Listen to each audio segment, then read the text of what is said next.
நீங்கள் வெளியில் இருக்கிறத பார்த்து எல்லாத்தையும் மற்றவை அப்படின்னு நினச்சிட்டு இருக்கீங்க. ஆனால் உண்மையாக சொல்லப்போனால் உங்களுடைய உடம்பு கூட உங்களுக்கு மற்றது தான்.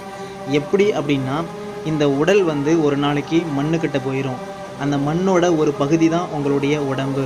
உங்களுடைய மூச்சு காற்று கூட உங்களது இல்லை. அந்த மூச்சு காற்று ஒரு நாள் வளிமண்டலத்தோட ஜாயின் ஆயிரும்.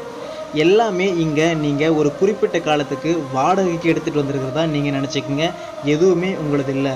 உங்கள் உடம்புல ஓடுற குருதி கூட ஒரு நாள் இந்த உலகத்தில் நதிகளாக ஓடிட்டு இருக்கும். அது கூட உங்களது இல்லை. அதனால் இங்கே எது நிரந்தரம் அப்படின்னு நீங்கள் தெரிஞ்சுக்கோங்க. எது நிரந்தரம் அப்படின்னா, இந்த பூமியில் வாழ்கிற காலத்தில் நீங்கள் விழிப்புணர்வோடு இருந்து சாட்சி பாவமாக மாறி நீங்கள் அப்சர்வ் பண்ணுற விஷயங்கள் மட்டும்தான் உங்களுடையது. அது அடுத்த பிறவி, அடுத்த ஜென்மத்துக்கு கடத்தப்படுது. அந்த கடத்தப்பட்ட விஷயங்களை நீங்கள் தெரிஞ்சுக்கணுன்னா உங்களுடைய பீனியல் கிளாண்டை நீங்கள் ஓப்பன் பண்ணணும்.